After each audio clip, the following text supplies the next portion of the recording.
কার জন্য আগলে রাখছেন? সন্তানের জন্য। আজ আপনি টাকা পয়সা বাড়ি গাড়ি এসব আগলে রাখছেন আপনার সন্তানের জন্য।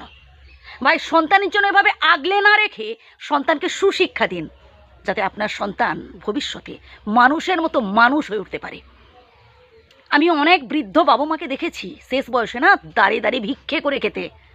অনেক বৃদ্ধ বাবা মাকে দেখেছি ভাই শেষ বয়সে চোখের জল ফেলতে। 80-90 বছর বয়সেও হাত পুড়িয়ে রান্না করছে, অথচ সারা জীবনটা সন্তানের জন্য এত করে এলো।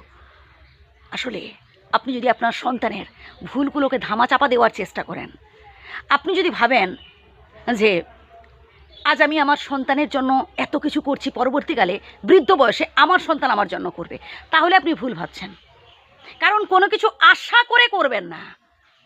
আপনি আপনার দায়িত্ব কর্তব্যগুলো পালন করে যান, যে সন্তানকে জন্ম দিয়েছি, সন্তান যাতে মানুষের মতো মানুষ হয়ে উঠতে পারে এই চেষ্টা করব, সন্তানকে স্ট্যান্ড করে দেওয়া, সে জীবনে সফল হোক, ব্যাস এই দায়িত্বগুলো বা এই গাইডেন্সগুলো আপনি করতে পারবেন। কিন্তু এই যে আশা যদি করে ফেলেন না, দেখবেন পরবর্তীকালে চরম দুঃখ নেমে আসবে।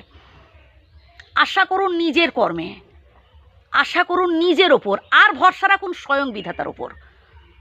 মনের সমস্ত দুঃখ কষ্টের কথাগুলো জানান বিধাতার কাছে, মানুষের কাছে নয়। আপনি যদি নিজেকে তুচ্ছ করে, নিজেকে অবহেলা করে আপনার প্রিয়জন, সে হতে পারে সন্তান সন্ততি, হতে পারে আরও কোনো প্রিয়জন, এবার তাকে যদি আপনি বেশি বিশ্বাস করে ফেলেন, বাবা তুই আমাকে ছেড়ে যাস না বাবা, বড্ড বেশি ভরসা করি বাবা, তুই যদি আমাকে ছেড়ে চলে যাস তাহলে আমি এই পৃথিবীটাকে অন্ধকার দেখবো, এতটা ভরসা করে ফেলছেন তাকে।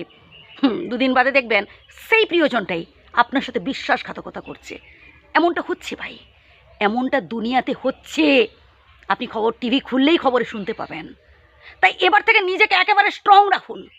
আসুক দুঃখ, আসুক কষ্ট, তবু আমাদের স্ট্রং থাকতে হবে, নিজেদের একেবারে স্ট্রং রাখতে হবে, লোহার মতো একেবারে শক্তিশালী করে তুলতে হবে।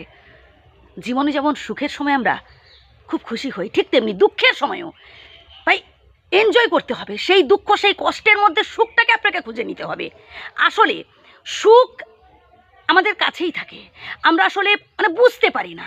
আমরা শুধু অপরের সাথে তুলনা করতে থাকি, টেনশন করতে থাকি, হাহুতাশ করতে থাকি। এর ফলে জীবনে আমরা সুখী হতে পারি না। তাই জীবনে যদি সুখী হতে চান, জীবনে যদি ভালো কিছু অ্যাচিভ করতে চান ভাই, জীবনের দুঃখ কষ্টগুলোকে সমানভাবে কিন্তু গ্রহণ করার চেষ্টা করতে হবে। আমি চাই আপনি জীবনে সুখী হন, ভালো কিছু অ্যাচিভ করুন, তাই কথাগুলো বললাম। আমরা অনেকেই আছি সন্তানের ভুলগুলোকে ধামাচাপা দেওয়ার চেষ্টা করি, আগ বাড়িয়ে বলতে থাকি আমার সন্তান এ ভুল করতেই পারে না। আরে ভাই, একটা নির্দিষ্ট বয়স পেরিয়ে যাওয়ার পর আমাদের সন্তান বাইরে কি করছে, খারাপ ভালো কাজ, আমরা কি চেয়ে বসে আছি? তাই যাচাই করার চেষ্টা করুন যে আসলে আপনার সন্তান ভুল করেছে কিনা। আর শৈশব অবস্থা থেকেই তাকে শিক্ষা দিতে হবে যে কোন কাজটা করা উচিত আর কোন কাজটা করা উচিত নয়।